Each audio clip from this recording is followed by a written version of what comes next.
할렐루야, 청교육 신용훈 목사입니다. 성경 말씀 창세기 47장 보겠습니다. 창세기 47장입니다. 요셉이 바로에게 가서 고하여 이르되 내 아버지와 내 형들과 그들의 양과 소와 모든 소유가 가나안 땅에서 와서 고산 땅에 있나이다 하고 그의 형들 중 5명을 택하여 바로에게 보이니 바로가 요셉의 형들에게 묻되 너희 생업이 무엇이냐?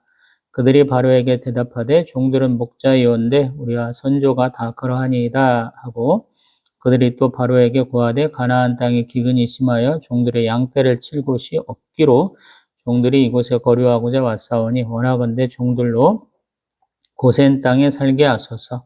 바로가 요셉에게 말하여 이르되 내 아버지와 형들이 내게 왔은즉 애굽 땅이 내 앞에 있으니 땅에 좋은 곳에 내 아버지와 내 형들이 거주하게 하되 그들이 고센 땅에 거주하고 그들 중에 능력 있는 자가 있거든 그들로 내 가축을 관리하게 하라.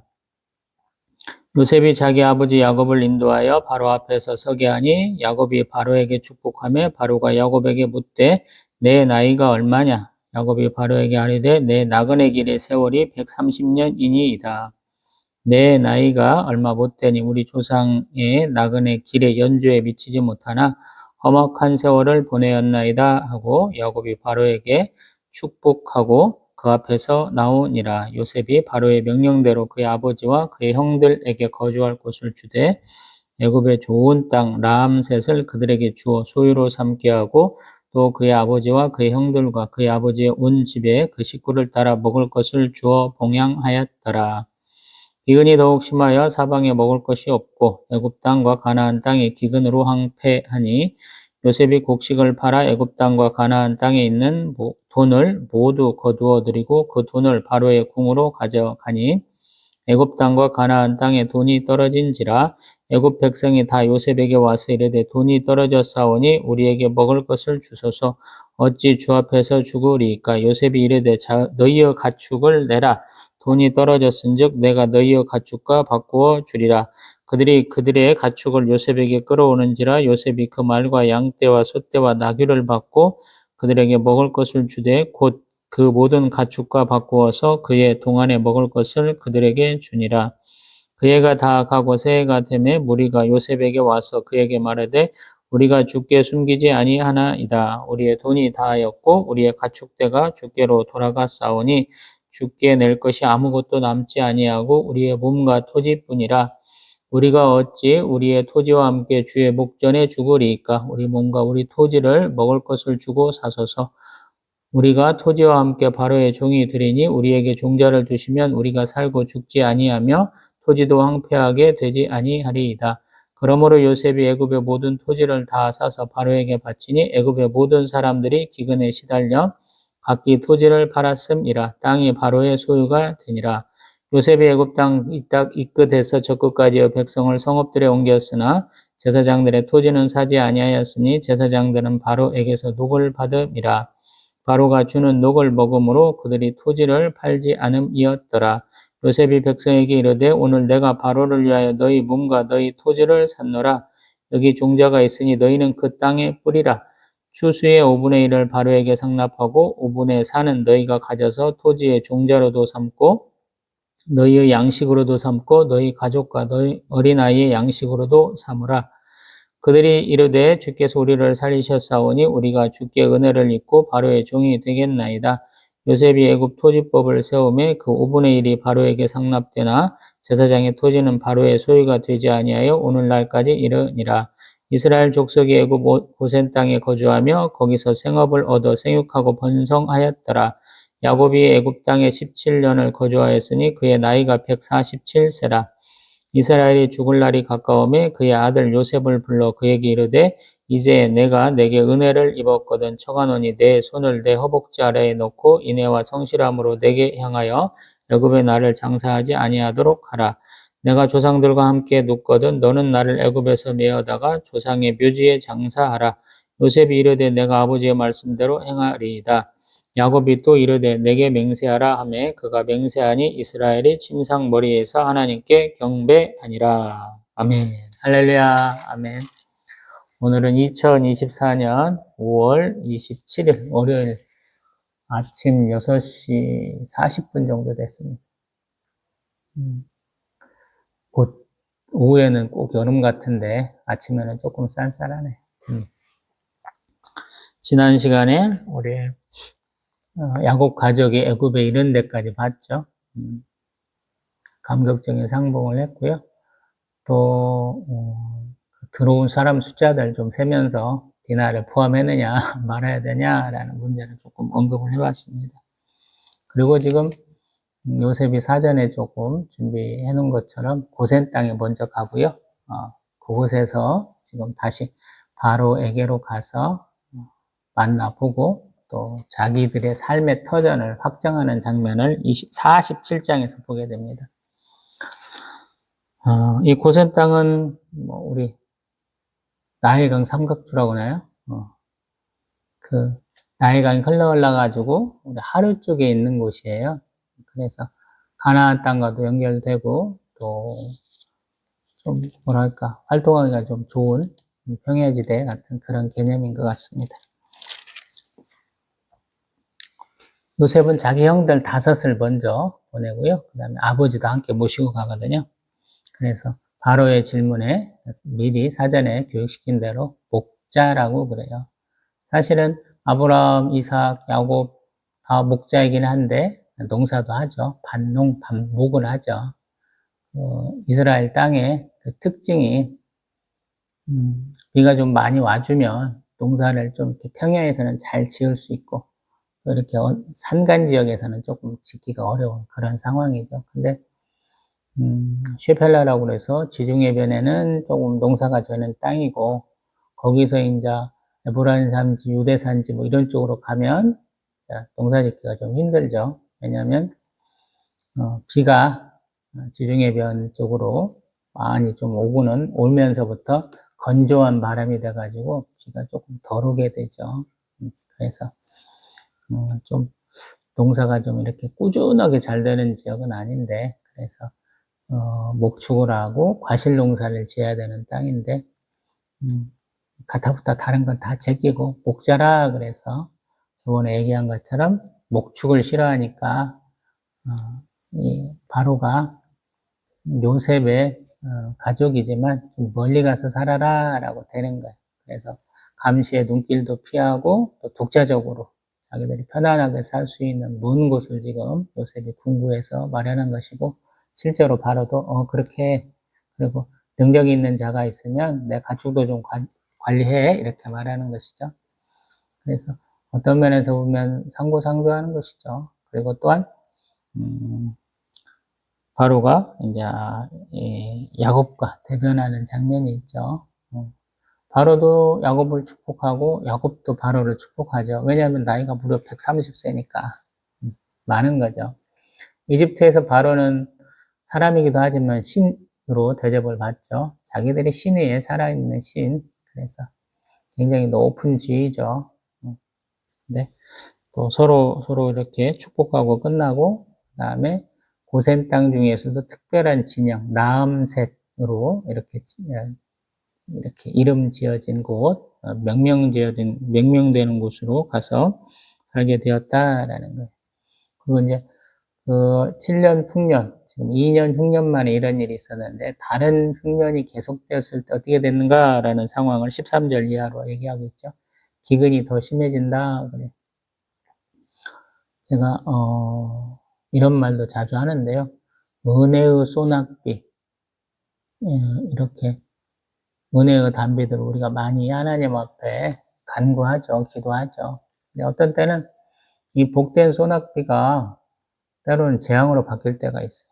왜 그러냐면 땅이 계속적으로 물을 머금어야 그 땅이 살아 숨쉬는 땅이 되거든요. 근데 쭉 가물다가 비가 오면 그 땅이 이렇게 물을 흡수하는 게 아니고 그냥 물이 쓸려가는 듯이 그냥 단단해지면서 또 역작용이 나오거든요. 우리가 그렇잖아요. 가뭄이 한참 되다가 비가 몽땅 오면 그것도 재해가 되거든요. 사실 지금도 마찬가지예요. 기근이 계속 되니까 어쩌다 한번 비가 좀 와줘도 아마 이 사람들에게 큰 도움이 안 됐을 거예요. 기근이 된다고 계속 비가 안 오고, 뭐, 이렇게 뭐, 병충해가 나고, 꼭 그런 것만 아닐 수도 있잖아요. 좀 평상시보다 적은 비가 내릴 수도 있고, 뭐, 평상시보다 온도가 좀 낮을 수도 있고요. 저희도 우리 임진왜란 지나고, 뭐, 병자호란 근방에 가면, 소빙기다. 그래서 날씨가 춥고, 우리 농작물 잘 안 되고, 그런 때가 있었다라고 그러잖아요. 아마 이때도 그러한 기근이 더 심해진 것 같아요. 그러다 보니까 이제 농사를 지으려고도 지을 수가 없는 거죠. 그런다고 안 지을 수도 없어요. 왜냐하면 농사를 안 짓다 보면 그 땅이 정말로 잡초만 무성한 데가 되고 더 황폐한 땅이 되거든요. 교회 주변에도 지금 굉장히 조금만 벗어나면 논도 있고 밭도 많고 그래요. 그러니까 아산이 뭐 그렇게 크게 사람들이 많이 사는 데가 아니잖아요. 한 30 몇만 명 정도 사는 곳이라. 이 교회가 3층에 있는데 앞에서 조금만 보면 밭이 있고 그러거든요. 더 밑에 공용 주차장을 넘어가고 밭이 있는데 거기는 몇 년 동안 안 짓는 것 같아요. 그러다 보니까 한 해 풀이 나고 그 다음에 풀이 나고 그러니까 뭐 아무것도 아닌 거죠. 가까운데 이제 농협 하나로마트도 있는데 그 주변에 뭘 나무를 심었던가 어떻던가 그런 것 같아요. 이렇게 대는 꽂아져 있는데 나무들이 잘 생략을 안 하는 것 같아요. 그러다 보니까 거기가 완전히 풀밭이 됐어요. 이제 조금 지나면 이제 그 풀밭에 뭐 새에 의해서든가 바람에 의해서든가 이제 나무가 하나씩 이렇게 뿌리 내리면 그렇게 쭉 커올 거거든요. 제가 자주 산책하는 자전거길, 옛날에 장항선 철도길, 그 옆에다가 지금 사람들이 그 다니는 길 위에다 태양광 패널을 설치를 해놨거든요. 그래서 지금 요새는 물리치료 받느니라고 그쪽으로 잘 안 가는데 한 2주는 안 가는데 그 전까지 이제 자주 갔죠. 주변에 이렇게 옆에는 사람들 다니는데 옆에는 풀밭이잖아요. 그래서 정기적으로 봄, 가을철에 한 번씩 이렇게 풀을 치는 것 같아요. 근데 지금은 안 치다 보니까 3월 달에 그 황량하던 곳이 지금 5월 달 넘어가면서 풀이 막 사람 허리깨까지 막 커요. 엄청나게 컸어요. 그 중에 나무들은 나무가 될 것 같은 놈들은 지금 엄청 잘 자라고 있어요. 방해하는 게 없잖아요. 물은 천장에서 쭉쭉쭉쭉 떨어지면서 그 옆에가 이렇게 도랑들 비슷하게 흘러가면서 그게 수원지가 자고 자기들한테 물을 머금은 땅이 되고 또 햇빛이 어떤 때는 또 많은 데도 있으니까 거기가 그냥 무분히 자라요. 제가 보면서 우리 산딸기가 있잖아요. 산딸기가 많이 자랐어요. 어떤 데는. 그래서 여름에는 많이 따먹겠네. 제가 그러고 있어요. 언제 한번 풀을 치긴 치겠지만. 여기도 지금 그래서 백성들이 자기들이 이제 남은 게 땅하고, 지금, 뭐예요? 자기 몸밖에 안 남았다 그러잖아요. 먼저는 가축을 팔았고, 그 다음에는 땅하고 자기 몸밖에 안 남거든요. 근데 그것을 우리 요셉이 싹 곡물하고 바꿔서 사주는 거예요. 그리고 이제, 이 백성들이 농사를 지어갖고 나라에 얼마나 세금 바칠까를 정해주는 거죠. 뭐, 장 5분의 1 정도는, 여기 보면 24절에 추수의 5분의 1은 상납하고 세금으로 내고 5분의 4 가지고 종자로도 쓰고 양식으로도 삼아라 이렇게 하거든요. 그래서 이제 중앙 집권화를 완벽하게 좀 마련해 줘요.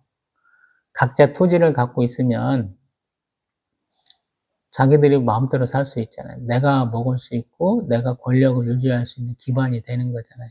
항상 그래서 우리 이제 역사적으로 보면 왕권 강화를 위해서 항상 이렇게 토지 제도, 또 세금 제도를 마련하는 것들을 보게 되잖아요. 근데 요셉이 그러한 것을 참 했다라는 거예요.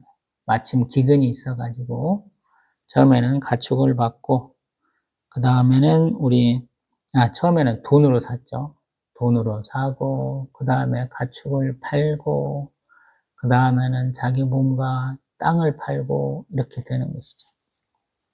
그러나 제사장들에게는 나라에서 주는 것이 있어가지고 제사장의 토지는 끝끝내 그냥 남아 있었다라는 것이죠. 우리 역사에서 흔히 보는 재정분리죠. 정치하고 우리 종교는 같이 가지는 않아요. 어떤 때는 같이 붙어 있기도 하지만 어떤 때는 이렇게 분리되기도 하거든요. 여기는 좀 분리되어 있다라고 얘기하는 것 같아요. 그리고 이제 27절 이하로 보면 야곱이 이 애굽 땅에 총 몇 년을 머물렀느냐? 17년을 거주했다라고 그래요. 그리고 그가 죽을 날이 가까우면서 요셉을 이렇게 불러갖고 자기가 죽으면 자기 아버지, 할아버지가 묻혔던 곳에 장사하라라고 이렇게 맹세하게 하는 장면까지 보고 있죠. 여기 보면 허벅지 아래에 넣어라 그런 것은 우리 아브라함이 이삭을 장가 보낼 때 하던 방식이죠. 이만큼만 놓고 봅니다. 성경은 참 어렵고 재밌고 그렇습니다. 어떤 면에서 어렵냐면 먼 나라 얘기라 어려워요. 근데 또 재밌는 건 뭐냐면 먼 나라 사람인데 같은 하나님의 피조물이 하나님의 크신 계획 안에 있어요. 그 사람도 하나님이 돌보시는 가운데 살았고 나도 하나님이 돌보시는 가운데 살아요. 그래서 아주 덜하지는 않고요. 조금 차이점을 보이는 각기 종류대로 하나님이 창조하셨는데 그 종류의 다양성을 보여주는 거예요. 그 사람들과 제가. 그래서 참 재밌는 거죠. 지난번에도 그 말씀 한번 들어본 것 같은데 저도 여러 곳에서 살았습니다. 라는 고향 땅에서 살았고 전주에서 뭐 고등학교, 대학교 마쳤고 또 인천에 와서도 한참 좀 살았고 여기 그 옆에 김포에서도 조금 살았고 군생활도 경기도 가평하고 남양주에서 조금 했었고 또 뭐요 여기 지금 아산에 한 10년 가까이 사는 것 같고 재밌잖아요. 내 삶의 거처를 누가 정해주시느냐라는 우리도 지금 굉장히 자유롭게 막 왔다리 갔다리 살고 있지만 결국에는 뭐 직장 문제라든가 우리 자녀 교육 문제라든가 여러 가지 문제로 인해서 삶의 거처가 좀 전해지죠. 뭐 조자 효녀 같으면 자기들 살던 그 데를 뭐 직장 생활하면서 결혼하면서 옮겼던 데를 늙으신 부모님 봉양하려고 다시 고향 근처로 오시는 분도 있더라고요. 참 대단하신 분들이죠. 뭐 또 자기 신앙생활을 위해서 한 도시 내에서도 자기 다니는 교회 근처에서 새벽 예배 드리겠다. 또 수요예배, 금요예배 이렇게 빠지지 않고 드리겠다. 그래서 교회 근처에 오시는 분도 많죠. 그래서 예전 같으면 교회 근처 그 집들의 값이 조금 주변보다는 높았던 적도 있기도 하고 그렇죠. 지금도 교회 앞에서 사시려고 하시는 분들이 있잖아요. 참 귀감이 되시는 분들이죠. 지금 그렇기 때문에 지난 시간에 보았던 우리 46장에서 우리 야곱이 자기의 삶의 거처를 애굽으로 옮기기를 좀 두려워했었죠. 그래서 어떤 애굽과의 그 마지막 경계선이라고 할 수 있는 우리 부엘세바에서 하나님 앞에 제사드리잖아요. 이스라엘은 자기 땅의 경계를 단부터 부엘세바까지 여기잖아요. 부엘세바 넘기면 사실은 다른 나라 땅이다 이렇게 여기는 거죠. 애굽이라고. 나중에 출애굽기 보다 보면 애굽강이라는 데가 있어요. 거기를 거의 끝으로 보거든요. 지금 이스라엘도 아마 시내반 다음 절반쯤 자기 걸로 아마 차지하고 있는 것 같은데 제가 잘은 기억이 안 나지만 예전 같으면 많이 차지했다가 전쟁 나서 많이 뺏겼다가 맨날 이런 짓 하잖아요. 그 사람들. 그 삶의 거처를 옮기는 데 있어서 하나님이 축복하셨고 과감하게 결단하게 하셨지만 내가 조상의 무덤에 같이 묻혀야 되겠다 하는 사상이 여기서 우리 47장 27절 이하로 보여주잖아요. 그래서 이 사람들이 믿는 복 중에 하나가 조상들의 무덤에 묻히는 거예요. 우리 열왕기 보면 왕들의 무덤에 묻히는 거예요. 자기 삶이 제대로 된 삶이고 남들이 인정하면 조상들의 삶, 조상들의 무덤에 묻히고 또 왕들의 무덤에 묻히는데 그렇지 않으면 개인 무덤을 써야 돼. 그곳에 못 묻힌다라는 생각도 있거든요. 그래서 보면 이 사람들도 하나님 주시는 땅과 자손의 축복도 바라보지만 조상과의 강한 연대감을 얘기를 하거든요. 오늘도 야곱이 내가 130년 살았는데 이 나그네 삶이 우리 선조들의 그 연주에는 미치지 못한다 이렇게 얘기하잖아요. 아브라함이 175세, 이삭이 180세 정도 살았죠. 그래서 가만히 보면 자기도 147세니까 뭐 많지는 않죠. 죽을 때 보면 자기는 130이니까 아직 청춘이라고 볼 수 있죠. 젤로 많이 사신 분이 자기가 알기로 무드셀라가 969세 사셨고요. 또 에녹 같은 분은 365세 이렇게 사시다가 하나님 불러 올리셨죠. 그리고 가까운 노아 홍수 다음에 가장 조금 사신 분이 벨렉가루인데 우리 나홀이라는 자기 뭐 5대조쯤 되시나요? 이분이 148세 이 정도 많지는 않죠. 그러고는 이제 수룩 그 앞에 벨렉 루가 239세 정도니까 많지는 않죠. 근데 이 사람들은 항상 장수의 꿈을 꿔요. 이스라엘 사람들은. 왜? 하나님이 이 땅에서 장수하게 하는 것이 또 하나님이 나에게 주신 복이야. 그래요. 우리 하나님이 솔로몬 왕에게 주는 복도 그러잖아요.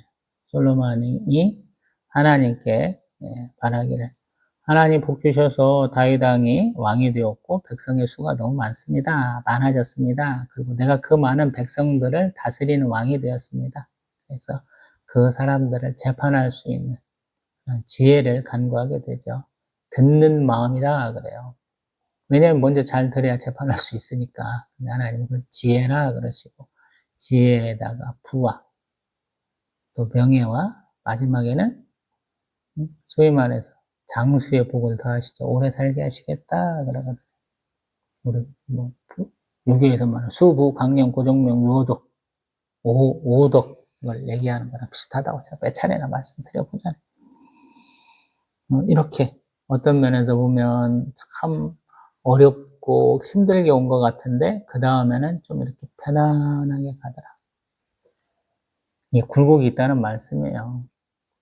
우리는 항상 편안하게 모든 일이 다 이루어지기를 소망을 하는데 한편으로는 하나님이 인도하시는 방향은 조금 다르다라는 거예요. 본 궤도에 제대로 된 길에 오르기까지, 큰 길에 오르기까지는 조금 작은 길을 이렇게 간선도로를 타고 와야 된다라는 거예요. 그러고는 고속도로 같이 쭉쭉 뚫린 곳으로 가게 된다라는 것이거든요. 지금 요셉이나 그의 형제들이나 야곱도 지금 어떤 면에서 이제 이러한 길을 좀 제대로 잡고 오는 듯한 그런 느낌이죠. 그래서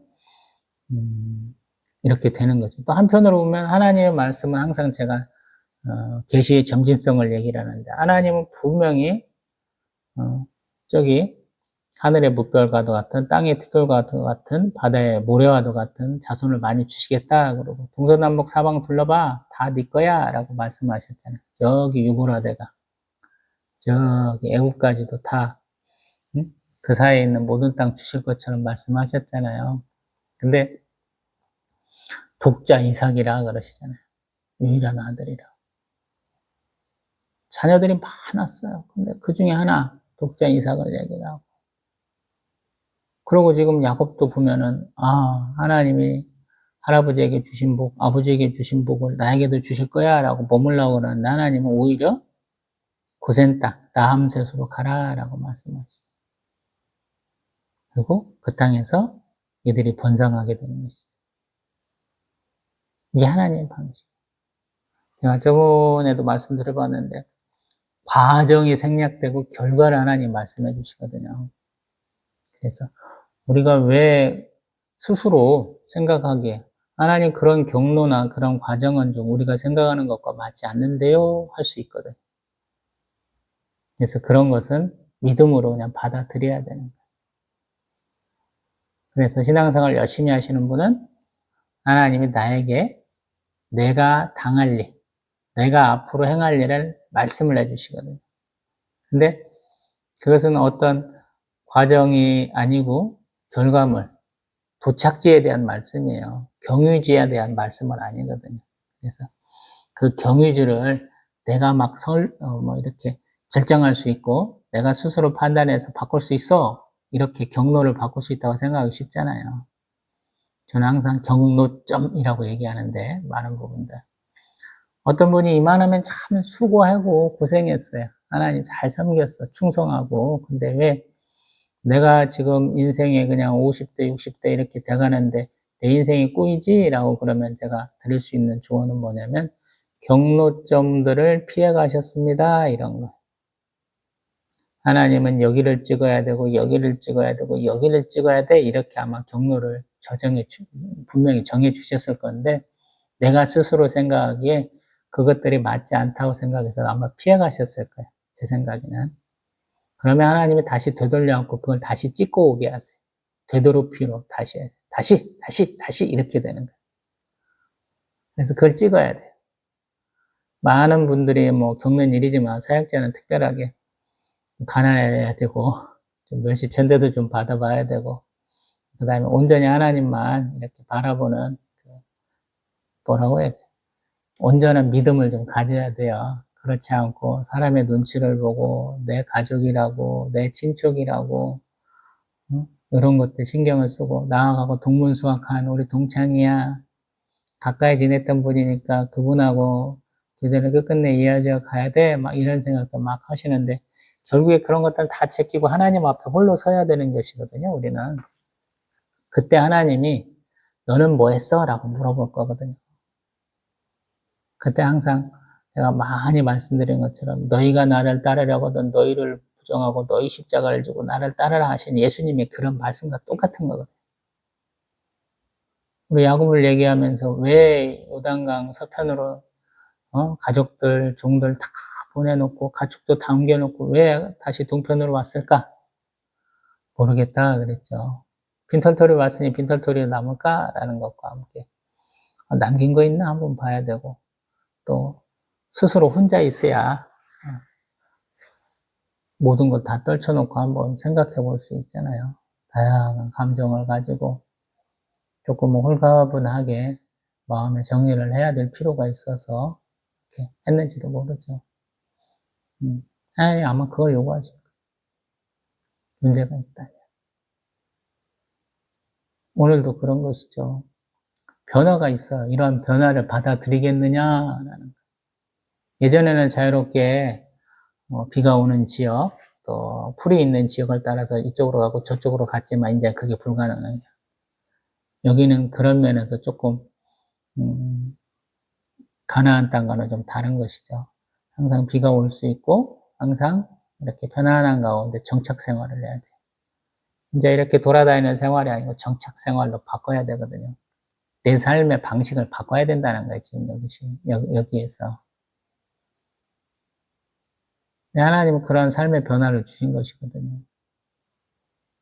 그걸 받아들여야 되겠느냐라는 거. 요셉은 그걸 깨달은 것 같아요. 이제 정책 생활로 바꿔야 돼. 그러니까 그래야 우리가 번성할 수 있어. 왜냐면 사방팔방 다 다녀봐도 이제 다 기근이라 먹고 살 데가 없거든요. 유일하게 자기들이 먹고 살고 자기들이 번성할 수 있는 지역이 어딜까? 남들에게 걸리적거리지 않고 자기들도 간섭 안 받을 것이 어딘가라고 고민해서 지금 이렇게 하는 것이거든요. 그리고 그것을 이 사람들이 받아들이느냐라는 잘 받아들인 것 같죠. 그러니까 번성을 하겠죠. 그런 번성하는 과정은 또 모세가 그렇게 중요하게 여기지 않고 정착 과정을 얘기를 하죠. 왜냐하면 믿는다면, 순종한다면 그렇게 되는 것이 너무 당연해. 이렇게 지금 얘기하는 것 같거든요. 이 사람들은 죄를 짓는다가 관역에서 벗어나는 거죠. 이렇게 활을 쏠 때, 활이 이렇게 있으면 화살을 당겨서 이렇게 쉬를 당겨갖고 쉬를 딱 놓으면 화살이 언젠가는 가서 관역에 맞을 거잖아요. 근데 관역에서 벗어나는 것은 어떤 잘못이다, 죄를 짓는 것이다 라고 하는 것이고, 한편으로 보면 굉장히 믿음이 좋죠. 왜냐하면 여태껏 분 중에 가장 오래 사신 분이 969세를 사셨고, 나홀 같은 분이 조금 빨리 돌아가셔서 148세. 지금 우리 야곱도 147세. 이렇게 돌아가시잖아요. 그러면 자기들은 굉장히 많은 세월을 살아야 되는 거예요. 그리고 그 당시 하나님이 주신 말씀이 또 흐트러짐 없이 다 이루어졌다라는 것이거든요. 이 사람들이 예언을 되게 그렇게 믿어요. 언젠가는 반드시 이루어진다라고 믿어요. 하나님의 언약의 말씀은 반드시 이루어져 이렇게 믿거든요.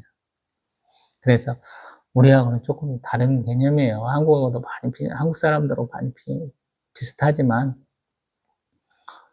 저 같은 경우도 굉장히 의심 많고 많이 흔들리고 그러거든요. 근데 하나님의 말씀은 굉장히 강력한 거예요. 또 굉장히 현실적인 거예요. 반드시 이루어지기 때문에. 그래서 이런 사람들이 말하는 것이 조금 다른 거예요. 우리가 말하는 믿음하고는 조금 결이 달라요. 이 사람들은 제가 이제 가지치기도 얘기했지만 크고 단단해요. 믿음 자체가. 그래서 우리가 볼 때 조금 세밀한 맛, 짜잘짜잘한 우리 소소한 재미 갖고 볼 수 있는 게 아니라는 거예요. 큰 줄기를 갖고 얘기한다라는 거예요. 그리고 지금 창세기는 마지막까지 땅과 자손에 대한 얘기가 가장 큰 핵심이에요. 모세 오경도 마찬가지. 역대에 가도 땅과 자손에 대한 축복 말씀이 주예요. 그러한 기둥을 좀 세우시고 말씀을 보시면 제가 항상 말씀드려왔지만 큰 틀을 이해하게 돼요. 그러나 예수님 오셔갖고 말씀하신 구원, 영생에서는 땅과 자손의 개념이 아니죠. 그래서 구약에서 얘기한 것을 신약에 가서 얘기하면 안 맞아요. 제가 구약에서 구원은 전쟁에서 승리다. 신약에서의 구원은 영혼의 구원이다. 그러나 그것도 가만히 보면 우리 사단마귀가 싸워 이기는 것이다. 결국에는 승리해야 얻을 수 있는 것이다. 이렇게 말씀드려보고 있죠. 요한계시록 가면 그런 개념이 또 이렇게 되잖아요. 그래서 잊지 않아야 된다는 거예요. 항상 이 땅에서 잘 먹고 잘 사는 거, 그것이 좀 구약적 개념이 강한 거예요. 우리는 신약의 시대를 살고 있죠. 교회의 시대를 살고 있어요. 벌써 환란이 시작되고 있어요. 예수님 오시면서 하나님 나라가 벌써 지상에 임한 거예요. 그래서 우리가 사단마귀가 싸워야 되는 영적 전쟁 중에 있거든요, 벌써. 그래서 그러한 현실적인 문제뿐만 아니라 우리의 영혼, 영생을 바라볼 줄 알아야 된다라는 거예요. 굉장히 현실적인 눈으로 살았다라고 제가 얘기하는 구약의 사람들도 굉장히 멀리 바라봐요. 하나님 언약의 말씀을 믿고 이렇게 온다라는 거예요.